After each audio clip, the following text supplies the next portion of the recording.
Les brèves de lune, c'est quelques minutes par jour pour vous donner à la fois des informations sur les énergies générales et puis sur ce que ça veut dire. Et puis sur la manière dont vous pourriez les utiliser pour être au mieux de vous-même, pour être dans une perspective vertueuse, dans une perspective artistique de votre réalité et surtout, dans votre authenticité la plus réelle, la plus profonde. Les brèves de lune, c'est le seul bulletin d'information qui vous fait du bien. Promis.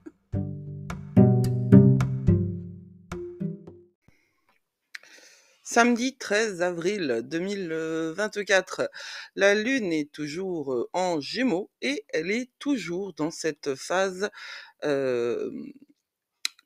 où elle s'approche du premier quartier en Cancer. Alors elle est en Gémeaux jusqu'à 16h45 parce qu'il y a un vide de course sur ce samedi, un vide de course de 3 heures entre 16h45 et 19h44. Nous avons tout de même, en début de journée, une énergie très positive et moi je le prends comme ça. Quand la journée commence avec une énergie positive, eh bien elle irradie quelque part, elle colore, elle contamine. Alors irradier et contaminer, c'est pas des mots qui un champ lexical hyper positif, mais vous voyez l'idée. C'est par capillarité. Il y a moi je suis convaincue que la manière dont une journée commence et la manière dont on va la vivre, en fait, hein. J'ai dû dompter les matins, parce que j'étais franchement pas du matin. Je le suis pas d'ailleurs, hein, je suis pas quelqu'un du matin. Hem, mais le matin, c'est le départ et vous savez, on dit que, ce sont les, quelques premières secondes, qui font qu'on a une opinion sur quelqu'un. De la même manière que quand on vend, un bien immobilier, on dit que les 30 premières secondes, en fait, vont de jouer sur la décision d'achat. Je veux dire, c'est assez incroyable l'impression que peut faire une première approche sur un ensemble bien plus large. Alors, parmi les multitudes de choses que j'ai étudiées dans ma vie, il y a aussi le home staging. Ouais, ouais, improbable, hein, mais vrai. Euh, et c'est là que je l'ai appris. Ça. Donc, la première impression de ce samedi 13 est une impression très positive parce que la Lune en Gémeaux est sextile à Mercure en Bélier. Et ça, c'est une énergie vraiment active. Alors pour moi, ça fait partie des énergies que je trouve très positives parce que ça nous met un sacré coup de boost en fait, hein. C'est une triple dose de vitamine C qui va nous permettre d'être intellectuellement très branchés et très capables de prendre plusieurs problèmes en même temps et de faire des recherches. Voilà. Alors, tout ce qui est recherche, pour moi, c'est le moment super fun de la vie en général. Et j'adore la notion même de recherche, en fait. Et puis en littérature, tout ce qui m'intéresse, globalement, c'est des histoires d'enquêtes, que ce soit des enquêtes policières ou autres, hein. Le dernier livre que j'ai fait, que j'ai fait, ouais. Dernier livre que j'ai lu, il correspondait à une recherche, en fait, la recherche autour d'un manuscrit oublié dans une chambre d'hôtel.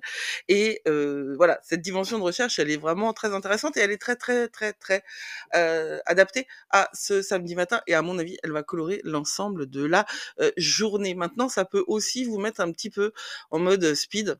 Et selon votre thème de naissance, ça peut aussi vous excité au sens négatif du terme. Alors, si vous savez que vous avez tendance à une excitabilité mentale ou à être un petit peu hyperactif, n'oubliez pas de respirer, n'oubliez pas de méditer avant de commencer votre journée. Alors, de toute façon, ça c'est un truc, je ne peux qu'en vanter les mérites.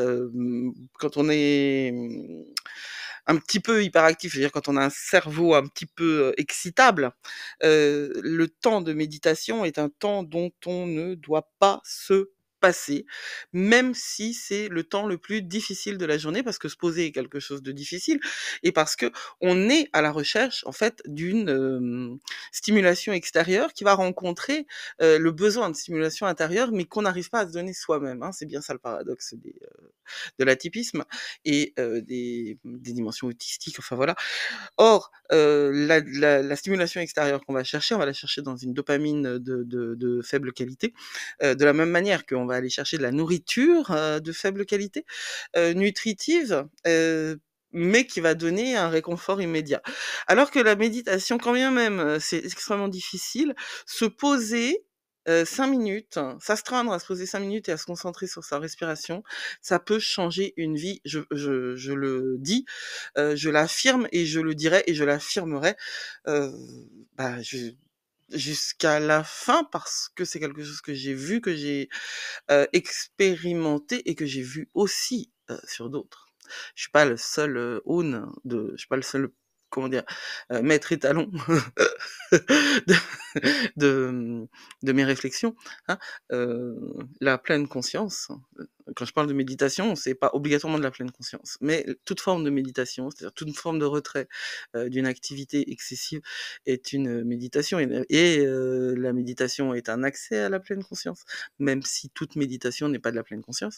C'est quand même la première des choses à faire quand on veut, reprendre le contrôle sur sa vie et quand on veut utiliser l'astrologie comme un outil de développement personnel et de définition d'une philosophie de vie et non pas, de se faire, manipuler par les autres.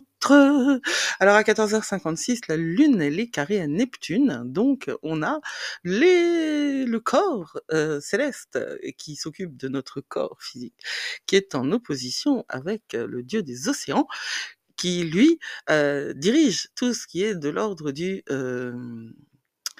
de l'au-delà et de la création et de l'intuition. Donc ce sont les au-delà.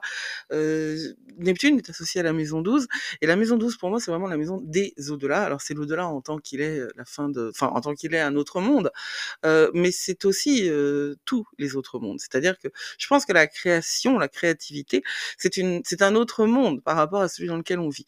Alors c'est vrai que moi je suis vraiment hyper pragmatique, hein, mon soleil est en Taureau, donc pour moi, tout ce qui est de l'ordre de la pensée non utilitaire, c'est un autre monde que j'ai dû, hem dompté puisqu'il m'était interdit quand j'étais jeune et pourtant qui était très, très, très, très, très, très, très, très présent en moi, hein. Je suis ascendant Sagittaire et j'ai, pas mal de choses dans la maison 12. Mais voilà, Neptune, c'est, la maison 12, ce sont les au-delà et quand notre corps est en conflit avec, le dieu de la, hem des océans, en tant qu'ils sont aussi larges que notre imagination, on peut avoir quelque chose, un petit peu difficile dans notre interprétation de ce que nous vivons. Parce que Neptune peut nous, pousser à, mal comprendre, mal vivre ce que les autres, pensent de nous et à créer des histoires, inutiles, des dramas. Il y a la vibration la plus basse du signe des Poissons qui est dirigée par Neptune, c'est la victimisation et ça, c'est quelque chose qui peut tout à fait vous pendre au nez quand, la Lune est carrée à Neptune. Alors, raconter des histoires, pas mais, des fictions, hein, pas des fictions sur la manière dont il vous a regardé le caissier, parce qu'en fait, en vrai, hein, je le dis souvent, mais les autres, globalement, les autres, ils s'intéressent à eux. Et en vrai, vous aussi, à moins de faire un vrai travail. Mais globalement, notre première, et puis ça s'appelle de la survie, hein, c'est comme ça que l'humain est fait. Bonne journée, j'ai encore dépassé les limites. Bonne journée et à demain.